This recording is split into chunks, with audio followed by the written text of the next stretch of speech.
Part سی ہے ہمارا، آیت نمبر 89 سے دیکھ لیجیے گا۔ وَيَا قَوْمِ لَا يَجْرِمَنَّكُمْ شِقَاقِي أَن يُصِيبَكُم مِّثْلُ مَا أَصَابَ قَوْمَ نُوحٍ أَوْ قَوْمَ هُودٍ أَوْ قَوْمَ صَالِحٍ وَمَا قَوْمُ لُوطٍ مِّنكُم بِبَعِيدٍ۔ اور اے میری قوم، میرے ساتھ ضد کا جو معاملہ تم کر رہے ہو وہ کہیں تمہیں اس انجام تک نہ پہنچا دیں کہ تم پر بھی ویسی مصیبت نازل ہو جیسی نوح علیہ السلام کی قوم پر، یا ہود علیہ السلام کی قوم پر، یا صالح علیہ السلام کی قوم پر نازل ہو چکی ہے، اور لوط کی قوم تو تم سے کچھ دور نہیں ہے۔ آیت نمبر 90 ہے، تم اپنے رب سے معافی مانگو، پھر اسی کی طرف رجوع کرو، یقین رکھو کہ میرا رب بہت مہربان ہے، بہت محبت کرنے والا ہے۔ آیت نمبر 91 ہے، وہ بولے اے شعیب، تمہاری بہت سی باتیں تو ہماری سمجھ میں ہی نہیں آتی، اور ہم دیکھ رہے ہیں کہ تم ہمارے درمیان ایک کمزور آدمی ہو۔ اب دیکھیں مطلب کس طرح پیغمبر کو ہرٹ کر رہے ہیں نا، کہ وہ جو باتیں بتا رہے ہیں تو الٹا انہیں اور زیادہ انہیں ڈیگریڈ کر رہے ہیں کہ تم ایک کمزور آدمی ہو، ہمارا کچھ نہیں تم وہ کر سکتے، ہمیں سمجھ ہی نہیں آ رہی کہ تم کیسی باتیں کر رہے ہو۔ اگر تمہارا خاندان نہ ہوتا تو ہم پھر تمہیں پتھر مار مار کر ہلاک کر دیتے، ہم پر تمہارا کوئی زور نہیں چلتا۔ یعنی ایک تبلیغ کا جو کام کر رہے تھے اس پر دیکھیں کہ انہیں کس طرح جو ہے باتیں لوگوں کی سننی پڑ رہی ہیں اور کس طرح ظلم سہنے پڑ رہے ہیں۔ آیت نمبر 92 میں کہ شعیب علیہ السلام نے کہا اے میری قوم، کیا تم پر میرے خاندان کا دباؤ اللہ سے زیادہ ہے اور اس کو تم نے بالکل ہی پس پش ڈال رکھا ہے؟ یقین جانو کہ جو کچھ تم کر رہے ہو میرا پروردگار اس سب کا پورا احاطہ کیے ہوئے ہے۔ اب یہ جو ہے مطلب وہ کہہ رہے ہیں کہ تم میرے خاندان کا دباؤ مجھ پر ڈال رہے ہو، کہ یعنی اللہ جو ہے وہ ان سے بڑا نہیں ہے، میرے خاندان سے یا میرے اس سے بڑا، سب سے بڑی اللہ تعالیٰ کی ذات ہے، پھر کوئی اور ہے، تو تم مجھے کیوں، اللہ کا دباؤ میرے اوپر ہے، میرے اوپر کسی کا دباؤ نہیں ہے۔ آیت نمبر 93 اور اے میری قوم، تم اپنے حال پر رہ کر جو چاہو عمل کیے جاؤ، میں بھی اپنے طریقے کے مطابق عمل کر رہا ہوں۔ آیت نمبر 93 اور 94 دیکھ لیجیے گا۔ ان قریب تمہیں پتہ چل جائے گا کہ کس پر وہ عذاب نازل ہوگا جو اسے رسوا کر کے رکھ دے گا، اور کون ہے جو جھوٹا ہے، اور تم بھی انتظار کرو، میں بھی تمہارے ساتھ انتظار کر رہا ہوں۔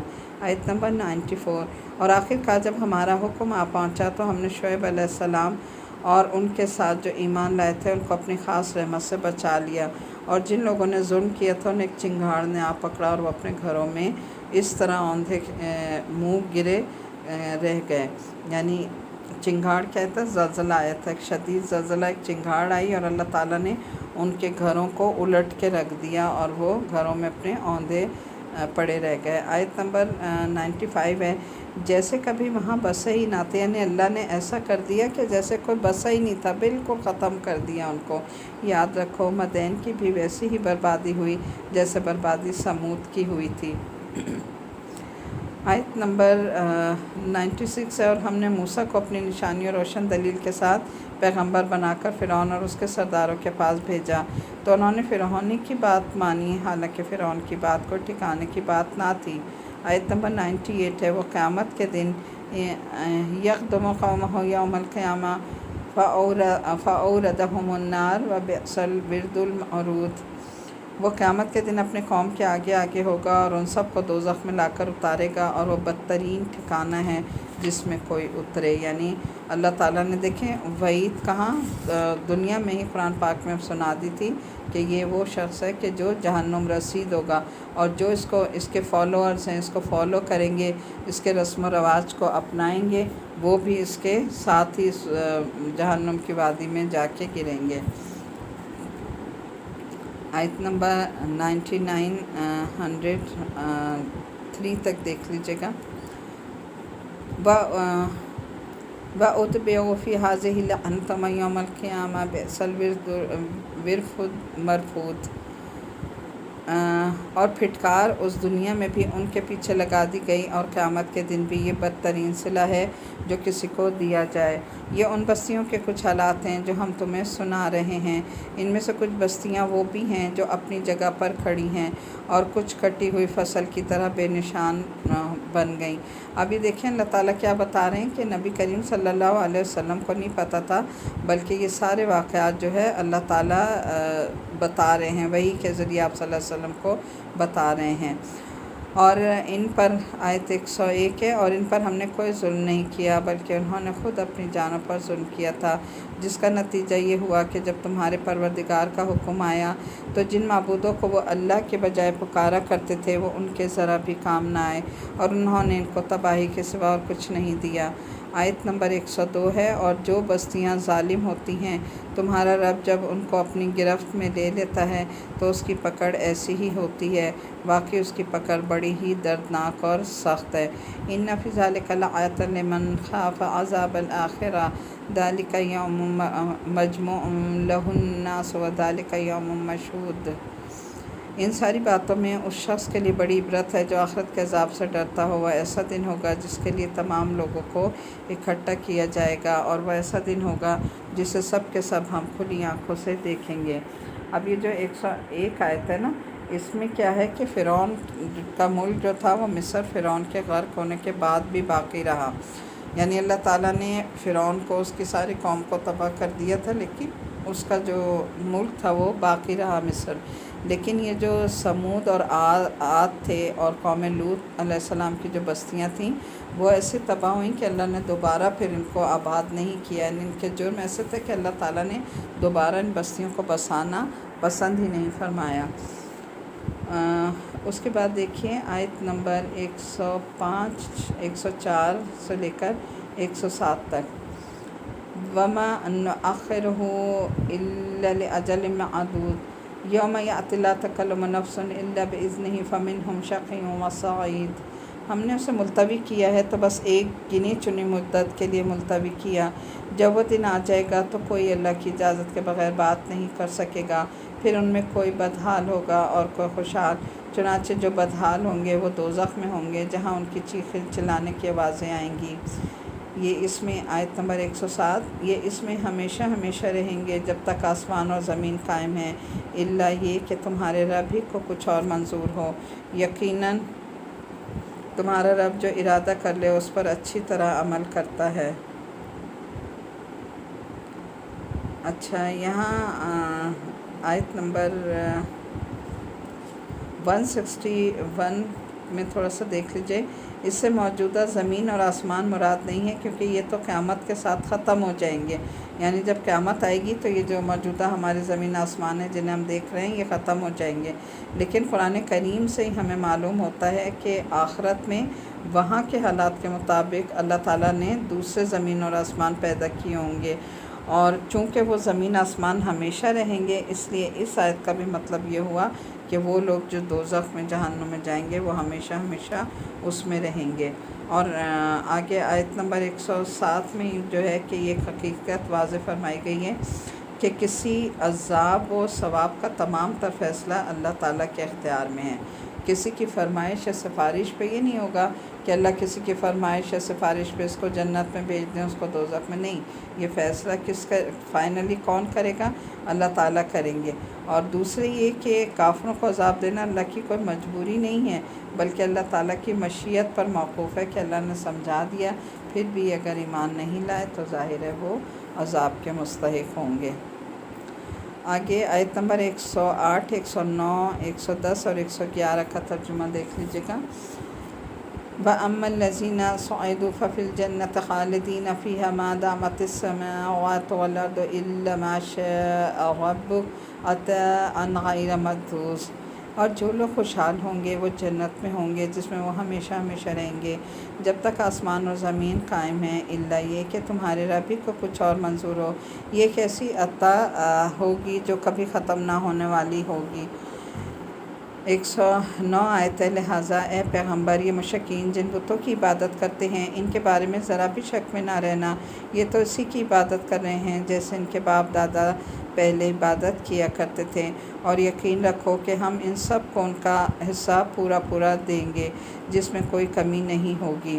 اور ہم نے موسیٰ علیہ السلام کو کتاب دی تھی تو اس میں بھی اختلاف کیا گیا تھا، اور اگر تمہارے پروردگار کی طرف سے ایک پہلے بات ہی طے نہ ہو چکی ہوتی کہ ان کو پورا عذاب آخرت میں دیا جائے گا، تو اس کا فیصلہ یہی دنیا میں ہو چکا ہوتا، اور یہ لوگ اس کے بارے میں ابھی تک سخت قسم کے شک میں پڑے ہوئے ہیں۔ اور یقین رکھو کہ سب لوگوں کا معاملہ یہی ہے کہ تمہارا پروردگار ان کے اعمال کا بدلہ پورا دے گا، یقیناً وہ ان کے تمام اعمال سے پوری طرح باخبر ہے۔ لہٰذا اے پیغمبر صلی اللہ علیہ وسلم، جس طرح تمہیں حکم دیا گیا ہے اس کے مطابق تم بھی سیدھے راستے پر ثابت قدم رہو، اور وہ لوگ بھی جو توبہ کر کے تمہارے ساتھ ہیں، اور حد سے نہ نکلو۔ یقین جانو، آیت نمبر 112، انہ بما تعملون بصیر ولا ترکنوا الی الذین ظلموا فتمسکم النار وما لکم من دون اللہ من اولیاء ثم لا تنصرون۔ یقین رکھو کہ جو عمل بھی تم کرتے ہو وہ اسے پوری طرح دیکھتا ہے، اور مسلمانوں ان ظالم لوگوں کی طرف ذرا بھی نہ جھکنا، کبھی دوزخ کی آگ تمہیں بھی آ پکڑے اور تمہیں اللہ کو چھوڑ کر کسی قسم کے دوست میسر نہ آئیں، پھر تمہاری کوئی مدد نہ کر سکے۔ آیت نمبر 114 ہے، اور اے پیغمبر صلی اللہ علیہ وسلم، دن کے دونوں سروں پر اور رات کے کچھ حصوں میں نماز قائم کرو، یقیناً نیکیاں برائیوں کو مٹا دیتی ہیں۔ یہ ایک نصیحت ہے ان لوگوں کے لیے جو نصیحت مانیں۔ اب دیکھیں دن کے دونوں حصوں سے کیا مراد ہے، یعنی فجر اور عصر کی نمازیں، ایک طلوع ہو رہا ہے اور دوسرا جب سورج وہ ہونے لگتا ہے، غروب کی طرف جاتا ہے، تو اس وقت پھر کیا ہے، عصر کی نماز۔ اور بعض مفسرین نے ان سے فجر اور مغرب کی نمازیں بھی مراد لی ہیں، اور رات کے حصوں کی نماز سے مراد مغرب، عشاء اور تہجد کی نمازیں ہیں۔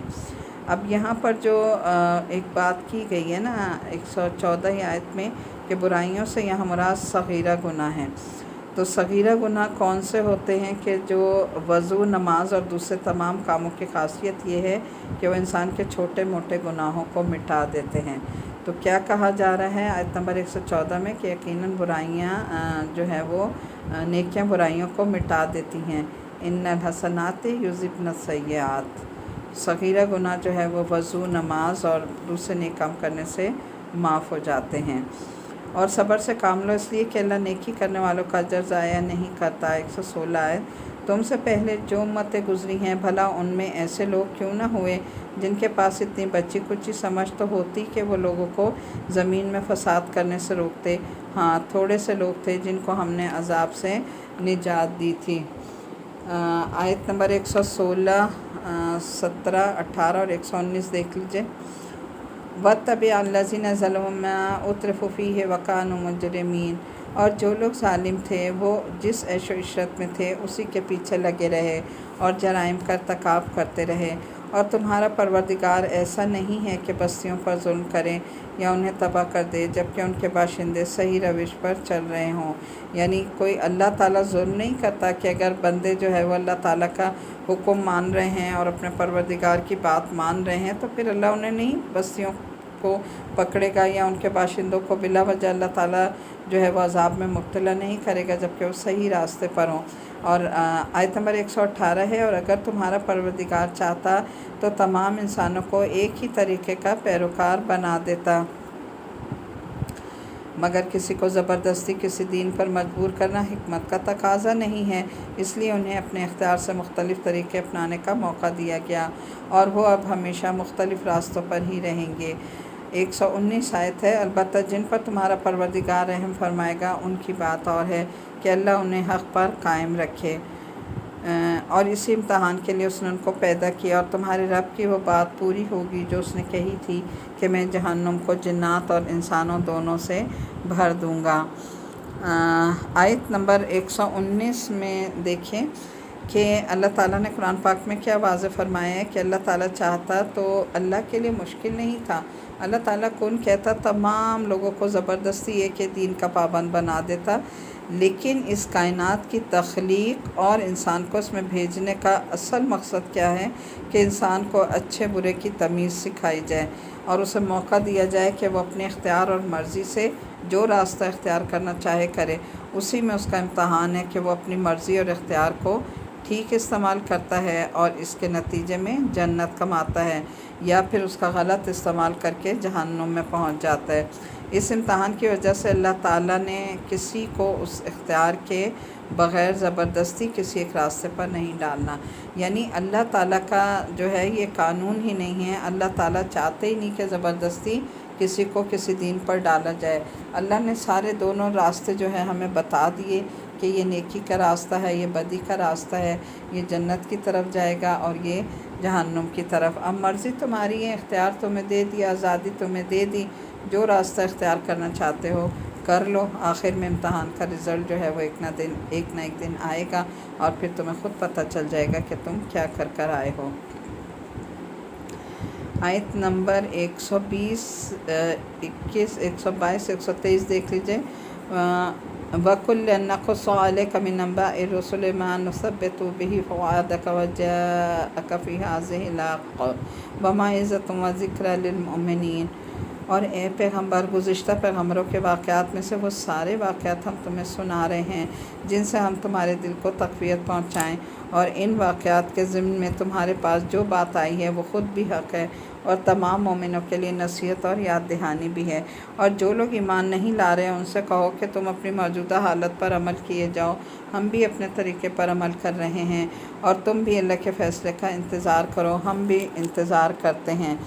آیت نمبر 123 ہے کہ آسمانوں اور زمین میں جتنے پوشیدہ راز ہیں وہ سب اللہ کے علم میں ہیں اور اسی کی طرف سارے معاملات لوٹائے جائیں گے، لہٰذا اے پیغمبر اس کی عبادت کرو اور اس پر بھروسہ رکھو، اور تم جو کچھ کرتے ہو تمہارا پروردگار اس سے بے خبر نہیں ہے۔ آیت نمبر 23 تک۔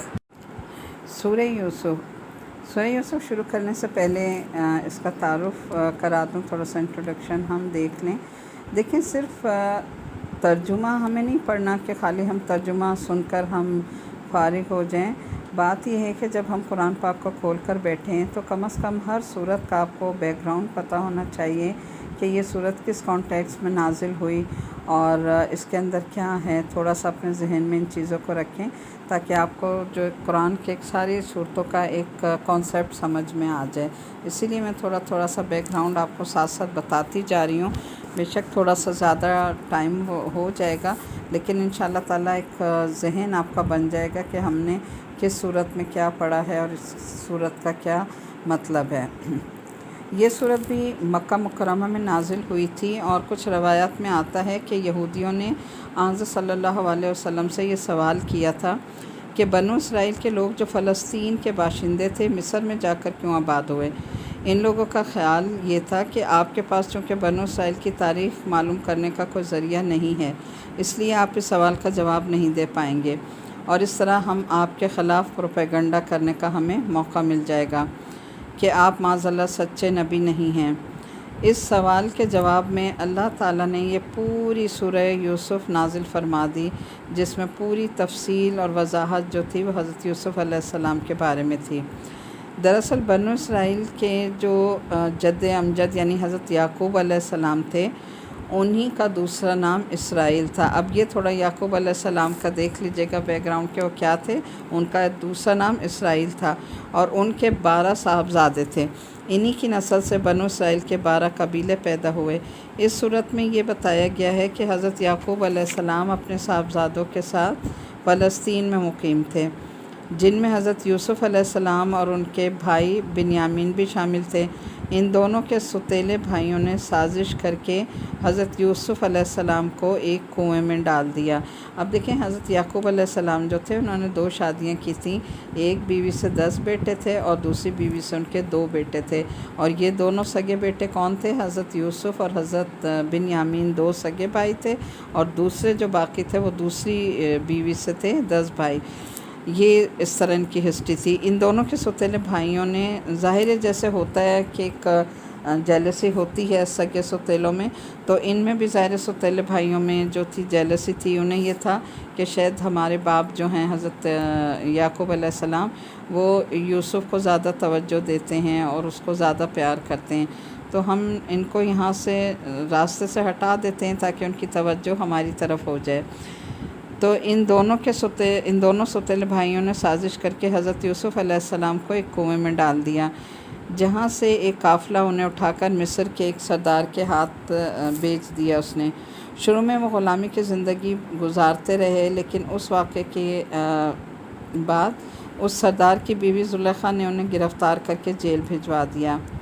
اللہ تعالیٰ کا کرنا ایسا ہوا کہ مصر کے بادشاہ جو تھے اس نے خواب کی صحیح تعبیر دینے پر بادشاہ ان پر مہربان ہوا، اور نہ صرف انہیں جیل سے نکال کر باعزت بری کیا بلکہ انہیں اپنا وزیر خزانہ مقرر کر دیا، اور بعد میں حکومت کے سارے اختیارات انہی کو سونپ دیے۔ اس کے بعد حضرت یوسف علیہ السلام نے اپنے والدین کو فلسطین سے مصر بلوا لیا۔ اس طرح بنو اسرائیل فلسطین سے مصر منتقل ہو گئے۔ ٹھیک ہے، یہ ان کا جواب تھا جو انہوں نے پوچھا تھا کہ وہ رہتے تو فلسطین میں تھے، پھر مصر کیسے آ گئے؟ تو حضرت یوسف جب وہاں بادشاہ بنے ہیں مصر جا کے، تو انہوں نے اپنے ساری جو فیملی تھی، اپنا سارا خاندان، ان کو بھی مصر میں بلا لیا تھا۔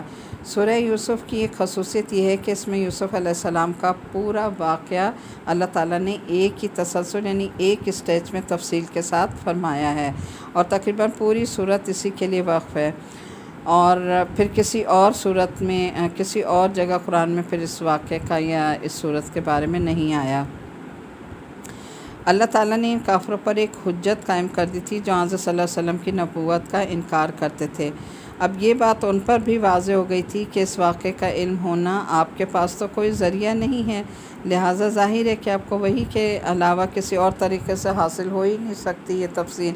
اس کے علاوہ مکہ مکرمہ میں حضرت صلی اللہ علیہ وسلم آپ کے صحابہ کرام کو کفار مکہ کی طرف سے جن تکلیفوں کا سامنا کرنا پڑ رہا تھا، ان کے پیش نظر اس واقعے میں آپ کے لیے تسلی کا بڑا سامان تھا کہ حضرت یوسف علیہ السلام اپنے بھائیوں کی سازش کے نتیجے میں بڑے سخت حالات سے گزرے، لیکن آخر کار اللہ تعالیٰ نے ان کو عزت، شوکت اور سربلندی عطا فرمائی، اور جن لوگوں نے انہیں تکلیفوں کا نشانہ بنایا تھا ان سب کو ان کے آگے جھکنا پڑا۔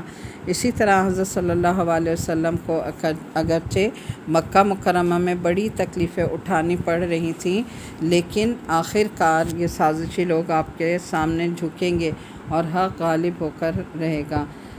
اور اس کے علاوہ بھی اس واقعے میں مسلمانوں کے لیے بہت سے سبق ہیں، شاید اسی لیے اللہ تعالیٰ نے اس کو احسن القصص کہا ہے، یعنی سورہ یوسف کا احسن القصص یعنی بہترین قصہ، بہترین کہانی قرار دیا، یعنی اتنی بہترین کہانی ہے کہ بہت انٹرسٹ سے اس کو جو ہے سنا جا سکتا ہے۔ آپ لوگ اس قسم کے قرآن پاک میں جو واقعات ہیں اپنے بچوں کو بھی سنایا کریں کہانی کی صورت میں، کیونکہ یہ احسن القصص ہے، اور اس میں حضرت یوسف علیہ السلام کا جو کریکٹر ہے وہ کریکٹر بلڈنگ کے لیے بہت اچھا ہے نا، کہ لوگوں کو بتایا جائے، بچوں کو اسپیشلی لڑکوں کو، کہ حضرت یوسف کا کتنا اسٹرانگ کریکٹر تھا، جس کی وجہ سے اللہ تعالیٰ کو ان کا کریکٹر بہت پسند آیا، اور ان کے اسی اسٹرانگ کریکٹر کی وجہ سے اللہ تعالیٰ نے انہیں بادشاہ تک بنا دیا۔ تو ان چیزوں سے پھر یہ ہے کہ بچوں کے دلوں میں بھی ایک وہ پیدا ہوتی ہے کہ ہم بھی جو ہے اچھے سے اچھے کام کریں۔ بسم اللہ الرحمن الرحیم۔ سورہ یوسف مکی صورت ہے، 111 آیتیں ہیں اور اس کے 12 رکوع ہیں۔ بسم اللہ الرحمن الرحیم۔ شروع اللہ کا نام لے کر جو بڑا مہربان نہایت رحم کرنے والا ہے۔ الف لام را، تلک آیات الکتاب المبین، انا انزلناہ قرآنا عربیا لعلکم تعقلون۔ الف لام را، یہ اس کتاب کی آیتیں ہیں جو حق واضح کرنے والی ہیں، ہم نے اس کو ایسا قرآن بنا کر اتارا ہے جو عربی زبان میں ہے تاکہ تم سمجھ سکو۔ آیت نمبر 3 ہے، اے پیغمبر ہم نے تم پر یہ قرآن جو وحی کے ذریعے بھیجا ہے، اس کے ذریعے ہم تمہیں ایک بہترین واقعہ سناتے ہیں، جبکہ تم اس سے پہلے اس واقعے سے بالکل بے خبر تھے۔ یہ اس وقت کی بات ہے جب یوسف نے اپنے والد یعقوب علیہ السلام سے کہا تھا کہ ابا جان، میں نے خواب میں 11 ستارے دیکھے ہیں، 11 ستاروں اور سورج اور چاند کو دیکھا ہے، میں نے دیکھا ہے کہ یہ سب مجھے سجدہ کر رہے ہیں۔ آیت نمبر 5، انہوں نے کہا بیٹا اپنا یہ خواب اپنے بھائیوں کو نہ بتانا، کہیں ایسا نہ ہو کہ وہ تمہارے لیے کوئی سازش تیار کریں، کیونکہ شیطان انسان کا کھلا دشمن ہے۔ آیت نمبر 5 کی تھوڑی سی دیکھ لیجیے گا تفسیر۔ حضرت یعقوب علیہ السلام کو معلوم تھا کہ یوسف علیہ السلام نے جو خواب دیکھا ہے اس کی تعبیر یہ ہے کہ اللہ تعالیٰ یوسف علیہ السلام کو اتنا اونچا مقام دیں گے کہ ان کے 11 بھائی اور ماں باپ کسی وقت ان کے مطیع اور فرمانبردار ہو جائیں گے۔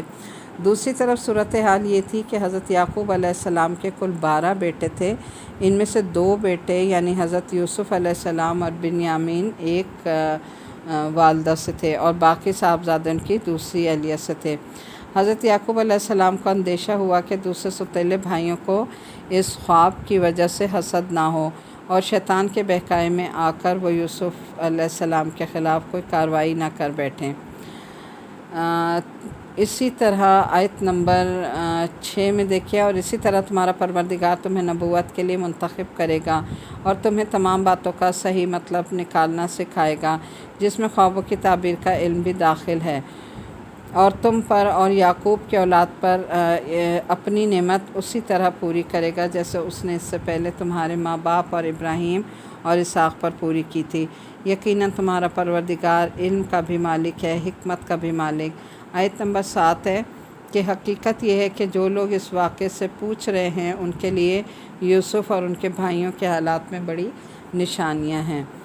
اب دیکھیں کہ یہاں پر اللہ تعالیٰ نے انہیں خوشخبری سنائی تھی نا کہ وہ جو ہے ان کو ہم کیا عطا کریں گے، خوابوں کی تعبیر کا علم دیں گے، اور پھر یہ کہ وہ سب فرمانبردار بنیں گے اور ان کو نبوت ملے گی۔ اللہ تعالیٰ نے حضرت یعقوب کو خوشخبری سنا دی تھی ان کے بیٹے کے لیے۔ آیت نمبر 7 کی تھوڑا سا دیکھ لیجیے گا ڈیٹیل کہ یہ بظاہر ان کافروں کی طرف اشارہ ہے جنہوں نے حضرت صلی اللہ علیہ وسلم سے سوال کیا تھا نا کہ بنو اسرائیل کس وجہ سے فلسطین چھوڑ کر مصر آباد ہو گئے تھے، یعنی اگرچہ ان کے پوچھنے کا اصل مقصد تو ان کے خیال کے مطابق حضرت صلی اللہ علیہ وسلم کو بے بس کرنا تھا۔ ان کے لیے بہت سی عبرتیں ہیں۔ پہلی تو یہ کہ یہ سبق ہی کم ہے کہ حضرت صلی اللہ علیہ وسلم کی زبان مبارک پر اللہ نے اس واقعے کو جاری کر دیا اور آپ کی نبوت کی ایک کھلی دلیل تھی۔ اور دوسرا یہ تھا کہ حضرت یوسف علیہ السلام کے خلاف جتنی بھی سازشیں تھیں یہ اس وقت کا واقعہ ہے جب یوسف کی گئیں، چاہے وہ ان کے بھائیوں نے کی ہوں یا زلیخا اور اس کی سہیلیوں نے، آخر کار ان ساری سازشوں کا پول کھل گیا تھا اور عزت اور فتح تمام تر حضرت یوسف علیہ السلام کے حصے میں آئی، لیکن پھر بھی یہ اس بات کو نہیں مانے تھے نا۔ اس کے بعد آیت نمبر 8، 9 اور 10 ہے۔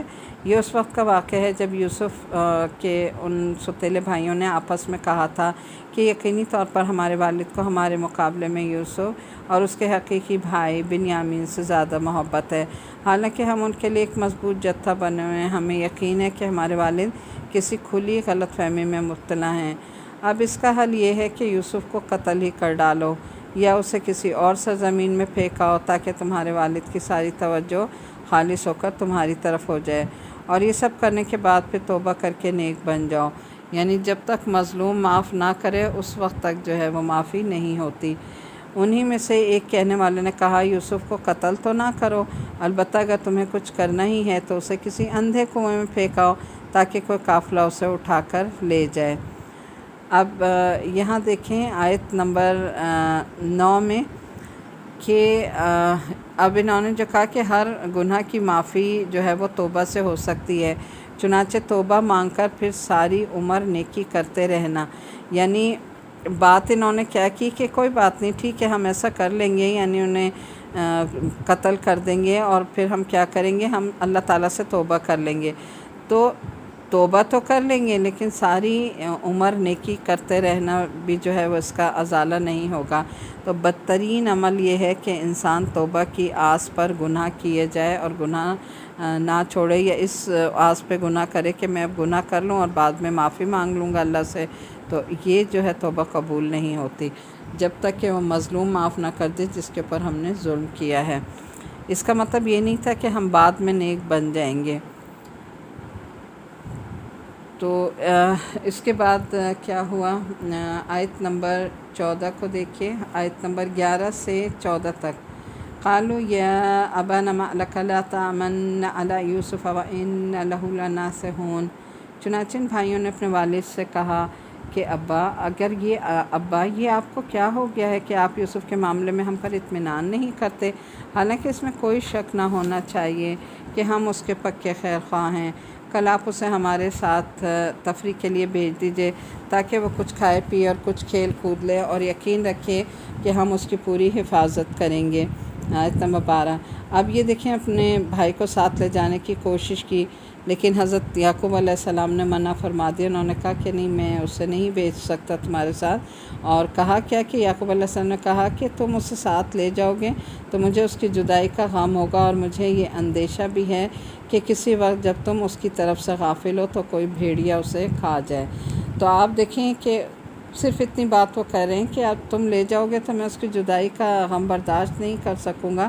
یعنی جن والدین کو اپنی اولادوں سے بہت محبت ہوتی ہے نا، تو ان کے لیے الگ رہنا یا ان سے الگ ہونا، جدا ہونا بھی ان کے لیے بہت تکلیف دہ امر ہوتا ہے نا۔ اور دوسرا جو یہاں انہوں نے یہ بات کی نا کہ مجھے ڈر ہے کہ کہیں کوئی بھیڑیا نہ کھا جائے، تو کہتے ہیں کہ شاید حضرت یعقوب نے کو خواب دیکھا تھا کہ جس میں بھیڑیا جو ہے وہ حضرت یوسف علیہ السلام پر حملہ کر رہا ہے، اسی وجہ سے جو ہے وہ ان کو ساتھ بھیجنا نہیں چاہ رہے تھے، اور انہوں نے ان کو ساتھ بھیجنے سے منع فرما دیا۔ اب آیت نمبر 15، 16 اور 17 دیکھ لیجیے گا۔ پھر ہوا یہ کہ جب وہ ان کو ساتھ لے گئے اور انہوں نے یہ طے کر ہی لیا تھا کہ انہیں ایک اندھے کنویں میں ڈال دیں گے، چنانچہ ڈال بھی دیا، تو ہم نے یوسف پر وحی بھیجی کہ ایک وقت آئے گا جب تم ان سب کو جتلاؤ گے۔ انہوں نے یہ کام کیا تھا اور اس وقت انہیں پتہ بھی نہ ہوگا کہ تم کون ہو۔ اور رات کو وہ سب اپنے باپ کے پاس روتے ہوئے پہنچ گئے۔ آیت نمبر 16۔ آیت نمبر 17 کا ترجمہ ہے، کہنے لگے ابا جی یقین جانیے ہم دوڑنے کا مقابلہ کرنے چلے گئے تھے اور ہم نے یوسف کو اپنے سامان کے پاس چھوڑ دیا، اتنے میں ایک بھیڑیا اسے کھا گیا، اور آپ ہماری بات کا یقین نہیں کریں گے چاہے ہم کتنے ہی سچے کیوں نہ ہوں۔ آیت نمبر 18 ہے، اور وہ یوسف کی قمیص پر جھوٹ موٹ کا خون بھی لگا کر لے آئے تھے۔ اب دیکھیں آیت نمبر 18 کا دیکھ لیں۔ اور ان کے والد نے کہا حقیقت یہ نہیں ہے بلکہ تمہارے دلوں نے اپنی طرف سے ایک بات بنا لی ہے، اب تو میرے لیے صبر ہی بہتر ہے، اور جو باتیں تم بنا رہے ہو ان پر اللہ ہی کی مدد درکار ہے۔ اب دیکھیں انہوں نے کون سا صبر کہا، انہوں نے کہا کہ بل سولت لکم انفسکم امرا فصبر جمیل، یعنی میں صبر کروں گا۔ کیسا صبر؟ صبر جمیل، بہترین صبر، خوبصورت صبر۔ تو صبر بھی کون سا؟ جو بہترین تھا، ایسا صبر کروں گا۔ حضرت یعقوب نے انہیں جواب دیا۔ اب یہاں پر دیکھیں آیت نمبر 18 کا تھوڑا سا دیکھ لیتے ہیں ڈیٹیل، کہ بعض روایت میں آتا ہے کہ انہوں نے قمیص پر خون تو لگا دیا لیکن قمیص صحیح سالم تھی، کہیں سے پھٹی بھی نہیں تھی، کوئی پھٹے کے آثار نہیں تھے۔ تو حضرت یعقوب علیہ السلام نے فرمایا کہ بڑا مہذب قسم کا بھیڑیا تھا کہ جو بچے کو تو کھا گیا اور قمیص جو ہے وہ جوں کی توں سالم رہی۔ مطلب خلاصہ یہ تھا اس بات کا کہ ان کو یہ یقین ہو گیا، معلوم ہو گیا کہ بھیڑیے کے کھانے کی بات جو ہے وہ بات افسانہ ہے، اس لیے انہوں نے فرمایا کہ یہ بات تم نے اپنی طرف سے گڑھ لی ہے۔ آیت نمبر 19 ہے کہ اور دوسری طرف جس جگہ انہوں نے یوسف کو کنویں میں ڈالا تھا وہاں ایک قافلہ آیا، قافلے کے لوگوں نے ایک آدمی پانی لانے کے لیے بھیجا اور اس نے اپنا ڈول کنویں میں ڈالا، تو وہاں یوسف علیہ السلام کو دیکھ کر وہ پکار اٹھا لو خوشخبری سنو، یہ تو ایک لڑکا ہے۔ کیا پکارو سے وجاءت سیارۃ فارسلوا واردہم فادلی دلوه قال یا بشری ھذا غلام واسروه بضاعۃ واللہ علیم بما یعملون۔ لو خوشخبری سنو، یہ تو ایک لڑکا ہے، اور قافلے والوں نے انہیں ایک تجارت کا مال سمجھ کر چھپا لیا، اور جو کچھ وہ کر رہے تھے اللہ کو اس کا پورا پورا علم تھا۔ اور پھر آیت نمبر 20، پھر انہوں نے یوسف کو بہت ہی کم قیمت میں بیچ دیا جو گنتی کے چند درہموں کی شکل میں تھی، اور ان کو یوسف سے کوئی دلچسپی نہیں تھی۔ آیت نمبر 19 کا تھوڑا سا دیکھ لیجیے۔ روایت میں آتا ہے کہ جب حضرت یوسف علیہ السلام کو کنویں میں ڈالا گیا تو اللہ کے فضل و کرم سے وہ ایک پتھر پر جا کر بیٹھ گئے تھے۔ جب قافلے کے آدمی نے پانی نکالنے کے لیے ڈول کنویں میں ڈالا تو وہ اس ڈول میں سوار ہو گئے۔ اس نے ڈول کھینچا تو حضرت یوسف علیہ السلام کو دیکھ کر اس کے منہ سے بے ساختہ وہ الفاظ نکلے جو اس آیت میں بیان ہوئے ہیں۔ کیا اس نے کہا تھا کہ اچانک ایک دم جو لڑکے کو دیکھا تو اس نے کہا واہ کیا لڑکا ہے جو اس کنویں میں سے نکل کے آ گیا۔